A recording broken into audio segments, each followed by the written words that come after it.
Hello दोस्तों। जैसा कि मैंने आपसे कहा था मैं बहुत जल्दी ही मूवी की स्टोरी लेकर आने वाला हूँ और लो दोस्तों मैं आ गया अवतार 3 फायर एंड अश की शानदार कहानी के साथ। अगर आपने अवतार 1 एंड अवतार 2 अभी तक नहीं देखी है या फिर काफ़ी समय पहले देखी थी और डिटेल्स भूल चुके हैं तो घबराइए मत। उनकी कंप्लीट एक्सप्लेनेशन वीडियो की लिंक आपको हमारे डिस्क्रिप्शन में मिल जाएगी। पहले उन्हें ज़रूर देख लीजिएगा ताकि इस कहानी का असली मज़ा ले सकें। और हाँ दोस्तों, मूवी से जुड़े हर लेटेस्ट अपडेट, लीक्स और न्यूज सबसे पहले पाने के लिए हमारे टेलीग्राम चैनल को ज्वाइन कर लीजिए। वीडियो पसंद आए तो लाइक ज़रूर करें और ऐसी सिनेमैटिक स्टोरीज के लिए चैनल को सब्सक्राइब करना बिल्कुल मत भूलना। तो चलिए दोस्तों, बिना एक पल भी वेस्ट किए शुरू करते हैं अवतार 3 फायर एंड ऐश की ये एपिक जर्नी। मूवी की शुरुआत एक बेहद हैवी और इमोशनल माहौल के साथ होती है। जैक सली, उसकी वाइफ नेतेरी और उनके सारे बच्चे अपने बेटे नित्यम की मौत के गहरे सदमे में डूबे होते हैं। घर के हर कोने में एक अजीब सा सन्नाटा और दर्द महसूस होता है। सबसे ज़्यादा असर नित्यम के छोटे भाई लोआक पर पड़ता है, जो खुद को ही अपने बड़े भाई की मौत का जिम्मेदार मानने लगता है। उसके मन में गिल्ट इतना गहरा होता है कि वो अंदर ही अंदर टूटने लगता है। लेकिन इस पूरे इमोशनल दर्द के बावजूद जैक सली खुद को कमज़ोर नहीं पड़ने देता। जैक सली जानता है कि ये दुख भले ही बहुत बड़ा हो, लेकिन खतरा अभी खत्म नहीं हुआ है। उसे पूरा यकीन होता है कि भले ही इस बार उन्होंने ह्यूमंस को हरा दिया, लेकिन वो वापस जरूर आएंगे और जब आएंगे तो पहले से कहीं ज़्यादा ताकत और बड़ी आर्मी के साथ आएंगे। इसी सोच के साथ जैक आने वाले वार की तैयारी शुरू कर देता है। वो पानी के अंदर गिरे हुए सारे ह्यूमंस वेपन्स को लोआक की हेल्प से बाहर निकालता है और एक एक करके सभी वेपन्स को इकट्ठा करता है। इसके बाद जैक सली, लोआक और स्पाइडर तीनों मिलकर वाटर ट्राइब के नावी लोगों को मॉडर्न हथियार चलाने की ट्रेनिंग देने लगते हैं।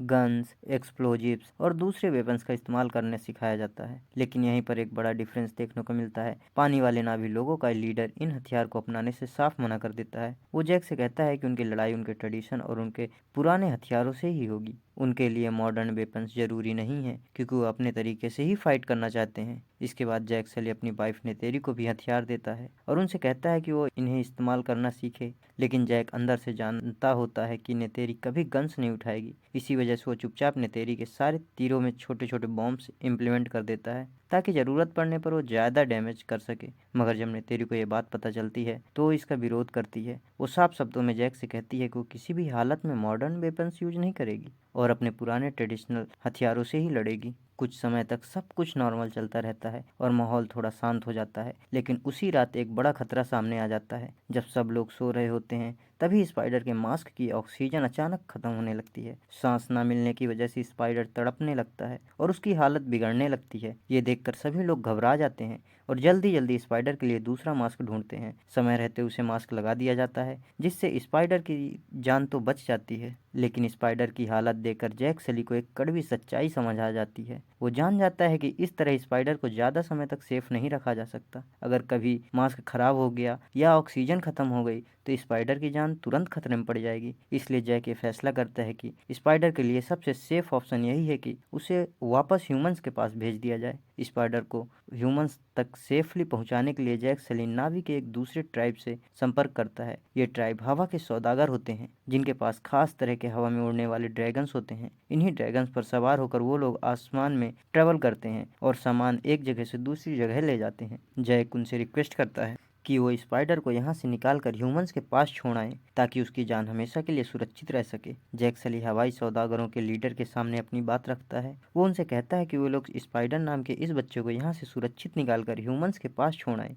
हवाई सौदागरों का लीडर इस काम के लिए मान तो जाता है, लेकिन साथ ही एक बड़ा खतरा भी सामने रखता है। वो जैक को बताता है कि जब भी वो लोग हवा में ट्रेवल करते हैं तब उन पर नावी का एक दूसरा एग्रेसिव कबीला हमला कर देता है। ये लोग न सिर्फ मारपीट करते हैं बल्कि कई बार जान से भी मार देते हैं और उनका सारा सामान लूट लेते हैं। इस खतरनाक कबीले को राख ट्राइब कहा जाता है और इस टाइप की लीडर होती है वारंग, जो बेहद रूटलेस और पावरफुल होती है। ये सारी बात बताने के बाद हवाई सौदागरों का लीडर जैक सली से साफ कह देता है कि वे लोग स्पाइडर को तो ले जाएंगे, लेकिन इसके बदले उन्हें जैक सली की हेल्प चाहिए होगी। उन्हें रास्ते में राख ट्राइब से प्रोटेक्शन चाहिए होगा। बिना ज़्यादा सोचे जैक सली इस बात के लिए तैयार हो जाता है। वो लीडर से कहता है कि वो अपनी पूरी फैमिली के साथ उनके साथ चलेगा और पूरे सफ़र में उनके आसपास रहकर रॉक ट्राइब के हमलों से उन्हें प्रोटेक्ट करेगा। इसके बाद हम देखते हैं कि सभी लोग हवा में उड़ान भरते हैं। विशाल एयर ड्रैगन्स पर सवार होकर वे लोग आसमान में अपनी जर्नी शुरू करते हैं। कुछ समय तक सब कुछ शांत और सेफ लगता है, लेकिन ये शांति ज़्यादा देर तक नहीं टिकती। अचानक रॉक ट्राइब आसमान में हमला कर देता है। उनके लीडर वारंग खुद अपनी सेना के साथ उन पर टूट पड़ती है। चारों तरफ कैओस फैल जाता है। इस हमले में जैक सली, नेतेरी और उनके सारे बच्चे मिलकर वारंग और राक्ट कबीला के योद्धाओं से लड़ते हैं। लेकिन राक कबीला के लोग न सिर्फ ज्यादा एग्रेसिव होते हैं, बल्कि उनकी संख्या भी काफी ज्यादा होती है। उनकी ताकत के आगे जैक और उसका परिवार टिक नहीं पाता। राक कबीला नेतेरी और बच्चों को हवा से नीचे गिरा देता है। वे हवाई सौदागरों के ड्रैगन्स पर आग लगा देते हैं और उनका सारा सामान लूट लेते हैं। इतना ही नहीं, ड्रैगन्स पर सवार कई नाभी लोगों को वे बेरहमी से मारने भी लगते हैं। इसी भयानक लड़ाई के दौरान वारंग का एक तीर नेतेरी को लग जाता है, जिससे वो गंभीर रूप से घायल हो जाती है। इस हमले के बाद वारंग को ये एहसास होता है कि जैक सली की वाइफ यहीं कहीं है। इसी वजह से वो अपने एक साथी के साथ उस इलाके में आती है और जैक सली को ढूंढने लगती है। दूसरी तरफ जैक के बच्चे के पास राख कबीला के कई योद्धा पहुंच जाते हैं। खुद को बचाने के लिए लोआक गन उठाता है और उन पर फायर कर देता है। गोलियां लगते ही दो लोग वहीं मौके पर मर जाते हैं। ये देखकर वारंग पूरी तरह शॉक में आ जाती है। वो हैरान से सोचने लगती है कि आखिर ये कैसी वेपन है जो सिर्फ एक ही बार में उनके साथियों की जान ले रही है। इसके बाद राक ट्राइब बच्चों को पकड़ने की कोशिश करता है, लेकिन बच्चे अपनी समझदारी से नदी के रास्ते भाग निकलते हैं और उनसे काफी दूर चले जाते हैं। उधर दूसरी ओर जैक सली अपने बच्चे और नेतेरी को ढूंढ रहा होता है, लेकिन तभी उसे और उसके एक साथी को पकड़ लिया जाता है। राक कबीला के लोग जैक को कैद कर लेते हैं। कैद होने के बाद जैक सली कर्नल को बताता है कि वो अपने बेटे स्पाइडर को भी ढूंढ रहा है। वो कर्नल को ये भी बताता है कि स्पाइडर के मास्क की ऑक्सीजन खत्म होने वाली है और अगर उसे जल्दी दूसरा मास्क नहीं मिला तो उसकी मौत हो सकती है। अपने बेटे की हालत सुनकर कर्नल का दिल पिघल जाता है। वो जैक की मदद करने के लिए तैयार हो जाता है और इसके बाद सभी मिलकर बच्चों को ढूंढने निकल पड़ते हैं। इधर दूसरी तरफ बच्चे जंगल में एक सेफ जगह तक पहुंच तो जाते हैं, लेकिन वहां पहुंचते ही एक और बड़ा खतरा सामने आ जाता है। स्पाइडर के मास्क की ऑक्सीजन खत्म हो जाती है और सांस न मिलने की वजह से तड़पने लगता है। उसकी हालत देखकर साफ लगने लगता है कि स्पाइडर की जिंदगी बस कुछ ही पलों की मेहमान है। जब हालात पूरी तरह से बच्चों के हाथ से निकल जाते हैं और कोई भी ऑप्शन बाकी नहीं बचता, तभी कीरी आखिरी उम्मीद के तौर पर माँ ईवा को याद करती है। वो आंखें बंद करके गहरी प्रार्थना करती है और लोआक से कहती है कि स्पाइडर को जमीन पर सीधा लिटा दे। जैसे ही स्पाइडर जमीन पर लेटता है, कीरी अपना रिचुअल शुरू करती है। वो माँ ईवा से मदद मांगती है और अगले ही पल एक चमत्कार होता है। जमीन के अंदर से कई सारे पतले रेशे बाहर निकलते हैं और स्पाइडर के मुंह के रास्ते से उसके शरीर से जुड़ जाते हैं। पूरी बॉडी में उसके रेशे लपेट जाते हैं। धीरे धीरे स्पाइडर का शरीर पेंडोरा के एनवायरनमेंट के हिसाब से एडॉप्ट होने लगता है। उसकी बॉडी अब पेंडोरा की हवा को एक्सेप्ट करने लगती है और बिना किसी मास्क के खुली हवा में सांस लेने लगता है। ये देखकर स्पाइडर की आंखों में खुशी आ जाती है। उसे जिंदा और सेफ देखकर बाकी सारे बच्चे भी राहत की सांस लेते हैं। कुछ पलों के लिए ऐसा लगता है कि जैसे सब कुछ ठीक हो गया हो और खतरा टल गया हो, लेकिन ये खुशी ज्यादा देर तक नहीं टिकती। अगले ही पल वारंग के अपने साथियों के साथ बच्चों को ढूंढ निकालती है। राख कबीला के योद्धा चारों तरफ से उन्हें घेर लेते हैं और एक एक करके सभी बच्चों को पकड़ लिया जाता है। वारंग लोआक की तरफ देखती है और उससे कहती है कि उसके हाथ में जो गन है वो उसे चलाना सिखाए, लेकिन लोआक साफ मना कर देता है और किसी भी हालत में हथियार चलाने से इनकार कर देता है। लोआक के मना करते ही वारंग का गुस्सा भड़क उठता है। वो लोआक की सबसे छोटी बहन टुक को मारने की कोशिश करता है ताकि डर दिखाकर उसे मजबूर किया जा सके, लेकिन इससे पहले ही कि वो कुछ कर पाती, तभी अचानक जैक सली, कर्नल और उनका एक साथी वहां पहुंच जाते हैं। बिना वक्त गवाए वो राख कबीला पर हमला कर देते हैं। गन्स और मॉडर्न वेपन्स की मदद से कुछ देर के लिए जैक और कर्नल उन पर भारी पड़ने लगते हैं, लेकिन तभी वारंग एक चाल चलती है। वो अपनी चोटी को कर्नल की चोटी से कनेक्ट कर लेती है। इस कनेक्शन के साथ ही वो कर्नल के दिमाग को कंट्रोल करने लगती है। धीरे धीरे कर्नल का माइंड मैनिपुलेट हो जाता है और वो वारंग की हर बात मानने लगता है। वारंग अब कर्नल को अपने इशारों पर नचाने लगती है। इसके बाद वारंग कर्नल से कहती है कि वो उसे सारे हथियार चलाना सिखाए। कर्नल बिना किसी रेसिस्टेंस के उसे गन्स और बाकी वेपन्स यूज करना सिखा देता है। इतना ही नहीं, वो ये भी बता देता है कि उसके पास और भी ज्यादा पावरफुल हथियार मौजूद हैं। वारंग के लिए अब ये काफी था। उसने वो सीख लिया था जो वो चाहती थी। इसके बाद वारंग सभी हथियार छीन लेती है और उन्हें अपने साथियों में बांट देती है। अब ताकत पूरी तरह राग कबीला के हाथों में चली जाती है। वो लोग कर्नल, उनके साथी जैक सली और उसके बच्चे को पकड़कर अपने साथ ले जाते हैं। राग कबीला अब उन सब की बलि देने की तैयारी करने लगता है। बलि से पहले राग कबीला के लोग एक खतरनाक रिचुअल डांस करने लगते हैं। ढोल जैसी आवाजें, अजीब मूवमेंट्स और चारों तरफ डर का माहौल छा जाता है। लेकिन इसी दौरान कीरी एक अहम बात नोटिस करती है। वो देखती है कि डांस में डूबे होने की वजह से राग कबीला का ध्यान पूरी तरह उन पर नहीं है। उसी पल कीरी को एहसास होता है कि शायद अभी भी बचने का एक आखिरी मौका बाकी है। इसी मौके का फायदा उठाते हुए कीरी एक आखिरी कदम उठाती है। वो चुपचाप अपनी चोटी को जमीन से कनेक्ट करती है और माँ ईवा से जुड़ जाती है। जैसे ही उसका कनेक्शन बनता है, आसपास मौजूद पेड़ पौधे, फूल और पत्तियां अचानक जिंदा हो उठते हैं। प्रकृति खुद कीरी के इशारों पर चलने लगती है। अगले ही पल वहीं पत्तियां और बेलें वरंग की पूरी टीम पर हमला कर देती है। अचानक हुए इस अटैक से राग कबीला घबरा जाता है। इसी कॉस का फायदा उठाकर जेक, उसके बच्चे और बाकी लोग किसी तरह खुद को छुड़ाने में कामयाब हो जाते हैं और वहां से भाग निकलते हैं। जैसे ही वारंग को इस बात का एहसास होता है कि उसके कैदी भाग चुके हैं, उसका गुस्सा 7वें आसमान पर पहुंच जाता है। वो अपने सारे साथियों को इकट्ठा करती है और उन्हें हर हाल में उन्हें सबको ढूंढ निकालने के आदेश देती है। राग कबीला एक बार फिर पूरे जंगल में उनकी तलाश में निकल पड़ता है और माहौल फिर टेंस हो जाता है। दूसरी तरफ हम नेतेरी को देखते हैं, जो बुरी तरह घायल होने के बावजूद हार नहीं मानती। तभी उसका ड्रैगन वहां पहुंचता है और नेतेरी को अपने ऊपर बैठाकर हवा में उड़ जाता है। वो उसे सीधे उन ह्यूमंस के पास ले जाता है जिन्होंने नाभी का साथ दिया था। वहां पहुंचते ही ह्यूमंस उसका तुरंत इलाज करते हैं और धीरे धीरे नेतेरी की हालत स्टेबल हो जाती है। यहाँ नेतेरी की मदर भी मौजूद होती है। होश में आते ही नेतेरी सबसे पहले अपनी मदर को बताती है कि उसके बच्चे उससे बिछड़ चुके हैं और अब उन्हें हर हाल में ढूंढना होगा। नेतेरी की बात सुनते ही वहां मौजूद ह्यूमंस भी बिना वक्त गवाए बच्चों की तलाश में निकल पड़ते हैं। इसके बाद नेतेरी और उसके साथ के ह्यूमंस अपने अवतार फॉर्म में जंगल की ओर रवाना होते हैं। वो जेक सली और बच्चों को ढूंढते हुए पूरी रात सर्च करते रहते हैं। अगली सुबह होते ही आखिरकार उन्हें जेक और उसके बच्चे मिल जाते हैं और राहत की सांस ली जाती है। इसके बाद सभी लोग एक साथ वापस लौट आते हैं। यहाँ पहुंचकर सभी एक और हैरान करने वाली चीज नोटिस करते हैं। स्पाइडर अब बिना किसी मास्क के खुली हवा में सांस ले रहा होता है। ये देखकर साइंटिस्ट उसे तुरंत लैब में ले जाते हैं और उसकी बॉडी पर रिसर्च शुरू करते हैं। जांच के बाद उन्हें पता चलता है कि स्पाइडर के शरीर में बड़े बदलाव हो चुके हैं। उसके लंग्स के आसपास ऐसे रेशे उग आए हुए हैं जो बिल्कुल वैसे ही होते हैं जैसे पेंडोरा के सेक्रेट ईवर ट्री में पाए जाते हैं। जब ये बात जैक सली को बताई जाती है तो वो अंदर से घबरा जाता है। वो अपने साथी डॉक्टर से कहता है कि अगर ये स्पाइडर ह्यूमंस के हाथ लग गया तो हालात बहुत खतरनाक हो सकते हैं, क्योंकि जैसे ही ह्यूमंस ये समझ जाएंगे कि स्पाइडर के ने पेंडोरा के इन्वायरमेंट में खुद को कैसे अडॉप्ट किया है, वो इस प्रोसेस को रेप्लिकेट कर लेंगे और फिर अर्थ के सारे ह्यूमंस को पेंडोरा में बसाने की कोशिश करेंगे। ऐसा हुआ तो पेंडोरा के सारे नेचुरल रिसोर्स खत्म हो जाएंगे और ये दुनिया जीने लायक नहीं बचेगी। इसी डर की वजह से कुछ लोग ये फैसला करते हैं कि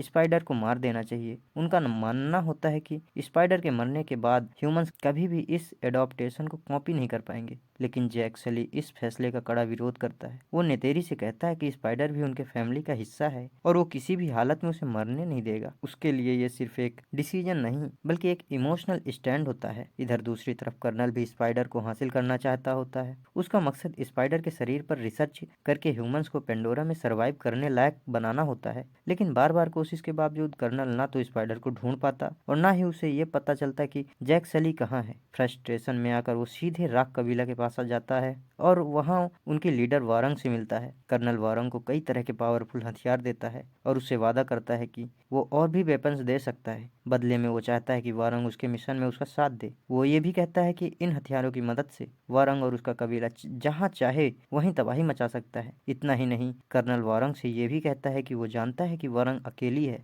और उसे एक पार्टनर की जरूरत भी है, इसलिए उसका साथ देने के लिए तैयार है। वारंग कर्नल की बातें सुनने के बाद अपनी कहानी बताती है। वो कहती है कि एक समय पर वो और उसका कबीला भी माईवा को मानते थे और शांति से रहते थे। लेकिन बहुत साल पहले जिस जंगल में वे रहते थे उसके पास का ज्वालामुखी फटा। आग ने पूरा जंगल जला दिया और उसी आग में उसके कबीले के ज्यादातर लोग मारे गए। उस वक्त वारंग ने माईवा से बहुत प्रार्थना की कि वो उन्हें बचा ले, लेकिन कोई मदद नहीं आई। इसी वजह से वारंग का विश्वास टूट गया और वो माईवा के खिलाफ हो गई। उसी दिन उसने ये फैसला किया कि अब वो सब कुछ बर्बाद कर देगी, सब कुछ जला देगी। इन सब बातों के बाद आखिरकार कर्नल और वारंग के बीच एक डील हो जाती है। कर्नल वारंग और उसके साथियों को हथियार देगा ताकि वो अपनी मर्जी से तबाही मचा सके और इसके बदले में वारंग कर्नल का साथ देगी। यहीं से एक नई और खतरनाक जंग की नींव रखी जाती है। जैक सली और स्पाइडर को ढूंढने की तलाश अब अपने आखिरी पड़ाव पर पहुंच चुकी होती है। वॉरेन की हेल्प से कर्नल बहुत ही जल्दी उनकी एग्जैक्ट लोकेशन पता कर लेता है। उसे यह मालूम चल जाता है कि इस वक्त जैक सली और उसकी पूरी फैमिली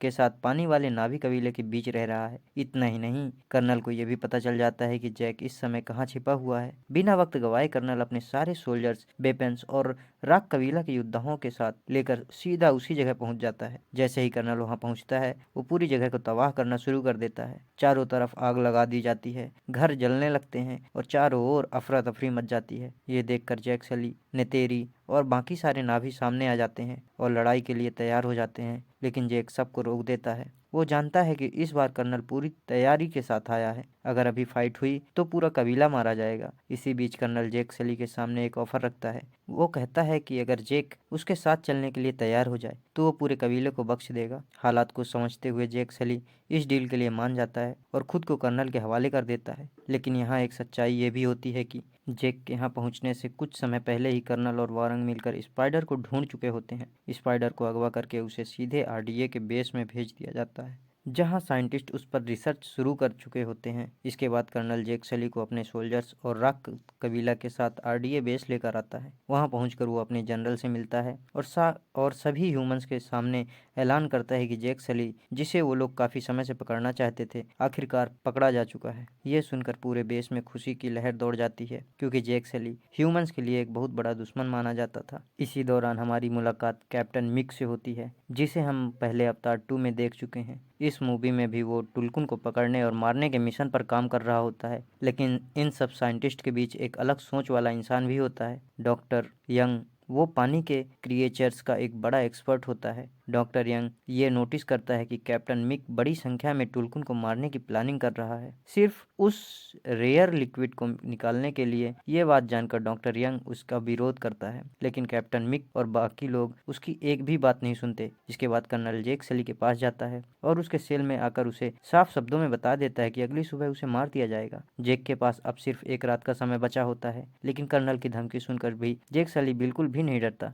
उल्टा वो कर्नल से कहता है कि असली कर्नल तो बहुत पहले मर चुका है और अब वो एक नावी है, उसे सिर्फ नाभी दुनिया को अपनाने की जरूरत है। इधर स्पाइडर को भी पता चल जाता है कि जैक सली कैद में है। वो अपना भेष बदलकर जैक को बचाने के लिए आरडीए बेस में घुस जाता है। इसी दौरान डॉक्टर यंग भी ये फैसला करता है कि जैक को आजाद करेगा, क्योंकि वो जानता है कि जैक सली सही इंसान है। अपने प्लान के मुताबिक डॉक्टर यंग एक बुलडोजर की मदद से जैक के सेल को तोड़ देता है और जैक सली आजाद हो जाता है। दूसरी तरफ नेतेरी वारंग के पास पहुंच जाती है। वो वारंग के गले पर चाकू रखकर उसे पूछती है कि जैक सली कहाँ है। तभी अचानक कर्नल वहां पहुंच जाता है और वो नेतेरी पर गोलियां चलाने लगता है, लेकिन नेतेरी अपनी एग्लिटी की मदद से बच निकलती है और वहां से भाग जाती है। भागते भागते नेतेरी सीधे जैक सली के पास पहुंचती है। यहाँ हम देखते हैं कि जैक डॉक्टर यंग से बात कर रहा होता है और उससे पूछता है कि उसने उसकी हेल्प क्यों की। डॉक्टर यंग जैक को बताता है कि आरडीए वाले बहुत जल्द टुल्कुन के एक बड़े ग्रुप को मारने वाले हैं और वो ऐसा नहीं होने देना चाहता। उसे भरोसा होता है कि सिर्फ जैक सली ही टुल्कुन को बचा सकता है, इसलिए उसने उसे आजाद किया।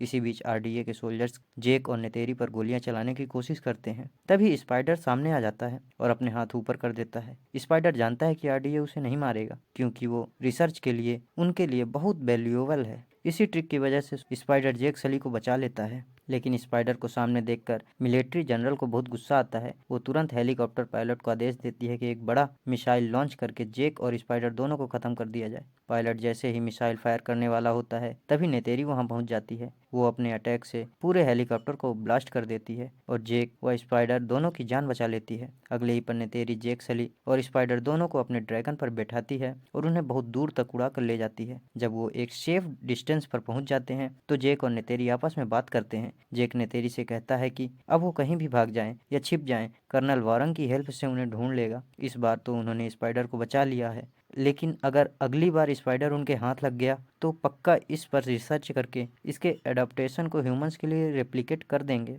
जिसके बाद सारे ह्यूमंस पेंडोरा में जीने लगेंगे। और अगर ऐसा हो गया तो सारे के सारे ह्यूमंस बिना किसी मास्क के यहाँ पर सांस ले पाएंगे। जैक सली यह बहुत अच्छे से समझ चुका था कि अगर स्पाइडर दोबारा आरडीए के हाथ लग गया तो ह्यूमंस उसकी बॉडी के एडाप्टेशन पर रिसर्च करके उसे रेप्लिकेट कर लेंगे, और ऐसा होते ही आरडीए एक बार फिर पेंडोरा पर उसी तरह टूट पड़ेंगे जैसे उन्होंने अर्थ को तबाह कर दिया था। जंगल, पानी, जीव जंतु सब कुछ रिसोर्सेस बनकर रह जाएगा। इसी डर की वजह से जैक यह सोचने लगता है कि अगर इस ग्रह को बचाना है तो शायद स्पाइडर को जिंदा नहीं छोड़ा जा सकता। लेकिन नेतेरी जैक की इस सोच से बिल्कुल सहमत नहीं होती। उसकी आंखों के सामने अब भी वो पल था जब बीती रात स्पाइडर ने जैक सुली की जान बचाई थी। नेतेरी के लिए यह सिर्फ एक डिसीजन नहीं बल्कि दिल और रिश्ता की बात थी। फिर भी जैक अपने फैसले पर अड़ा रहता है और स्पाइडर को लेकर अकेले जंगल के अंदर चला जाता है ताकि वहां जाकर यह कठोर कदम उठा सके। उधर नेतेरी का दिल बेचैन हो जाता है। वह खुद को रोक नहीं पाती और भागते हुए जंगल के अंदर पहुंच जाती है। लेकिन अंदर का दृश्य देखकर वह ठिठक जाती है। जैक ने स्पाइडर को मारा नहीं था, वह ऐसा कर ही नहीं पा रहा था क्योंकि उसके लिए स्पाइडर अब सिर्फ दुश्मन का बेटा नहीं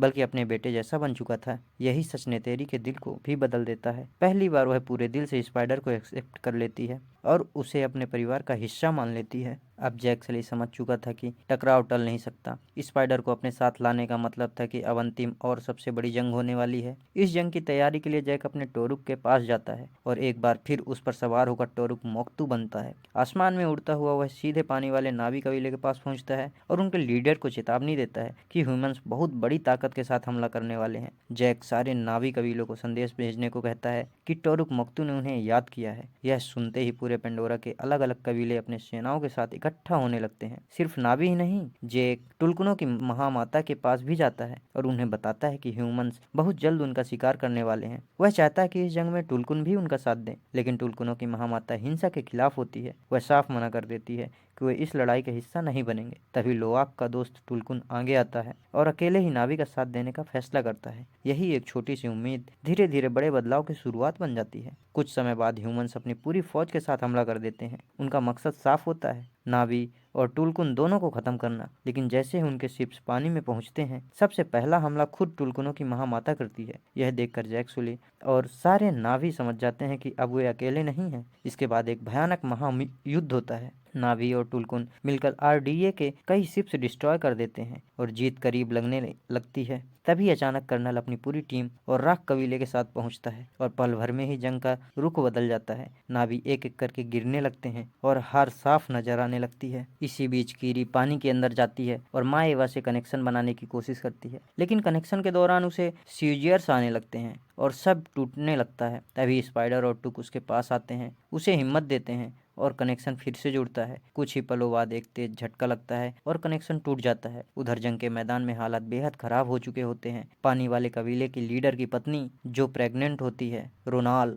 गंभीर हालत में नेतेरी के पास लाई जाती है। डिलीवरी के दौरान नेतेरी उसका साथ देती है और बच्चा पैदा होता है। मरने से पहले वह नेतेरी से वादा लेती है कि वह उसके बच्चे को अपना लेगी। भारी मन से नेतेरी उस बच्चे को स्वीकार कर लेती है। इसी समय कर्नल वारंग के साथ वहां पहुंचता है। वारंग नेतेरी से अपना न्यूरल कनेक्शन जोड़कर उसे टॉर्चर करने लगता है। जेक और लोआक वहां पहुंचते हैं, लेकिन हालात उनके हाथ से निकलते नजर आते हैं। कर्नल को लगता है कि अब सब कुछ उसके कंट्रोल में है। वह रेडियो पर कैप्टन मिक को आदेश देता है कि वह फिर से टुल्कुनों का शिकार शुरू कर दें और उनके अंदर से लिक्विड निकाले। लेकिन तभी पानी के अंदर माँ एवा की शक्तियां जाग उठती हैं। जंगल और समुद्र के सारे जीव कीरी की ओर बढ़ने लगते हैं। कीरी के अंदर माँ एवा की पावर उतर आती है और वह बदली हुई आवाज में सभी जीवों को आदेश देती है। अगले ही पल पानी के सारे क्रिएचर्स आरडीए के शिप्स पर टूट पड़ते हैं। एक एक करके सारे जहाज डिस्ट्रॉय हो जाते हैं और ह्यूमंस मारे जाने लगते हैं। पूरा युद्ध का मैदान बदल जाता है। इसी कैओस के बीच जैक सुली अचानक सबकी नजरों से गायब हो जाता है।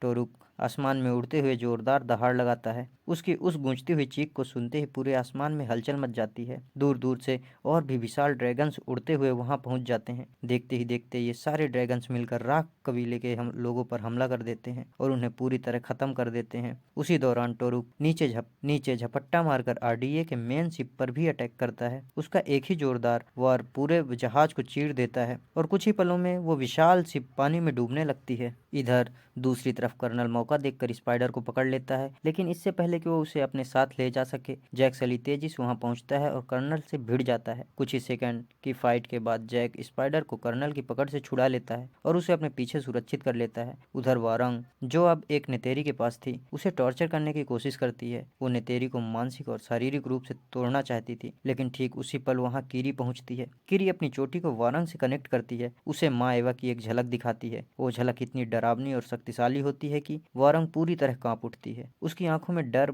भर जाता है और वो वहां से जान बचाकर भाग जाती है। इसी बीच डिस्ट्रॉय हो रहे शिप की वजह से आसपास बहुत तेज मैग्नेटिक फील्ड बन जाता है। ये फील्ड्स हर चीज को अपनी तरफ खींचने लगता है। अचानक स्पाइडर का बैलेंस बिगड़ता है और वो नीचे गिरने लगता है। अपने बेटों को गिरता देख कर्नल बिना सोचे समझे उसका हाथ पकड़ लेता है और उसे बचा लेता है। अगले ही पल जैक सली दोनों को पूरी ताकत से ऊपर खींचता है। कुछ सेकंड बाद नेतेरी वहां पहुंचती है। जैसे उसकी नजर कर्नल पर पड़ती है वो गुस्से में अपना तीर उस पर तान देती है। माहौल पूरी तरह टेंस हो जाता है, लेकिन इससे पहले कि नेतेरी तीर छोड़ सके कर्नल खुद ही मैग्नेटिक फील्ड के अंदर कूद जाता है। इन सब के बाद जंग आखिरकार खत्म हो जाती है। एक बार फिर नावी लोग इस लड़ाई में जीत हासिल कर लेते हैं। अगली सुबह पेंडोरा पर शांति छाई होती है। चारों तरफ सुकून और राहत का एहसास होता है, जैसे लंबी लड़ाई के बाद प्रकृति ने राहत की सांस ली हो। मूवी के एंड सीन में हम देखते हैं कि सारे नावी लोग माँ एवा के आध्यात्मिक पेड़ से खुद को कनेक्ट करते हैं। इस कनेक्शन के जरिए वो अपने उन प्रिय लोगों को देख पाते हैं जो अब इस दुनिया में नहीं है। यहाँ लोआक का बड़ा भाई नित्यम भी दिखाई देता है और साथ ही डॉक्टर ऑगस्टीन भी।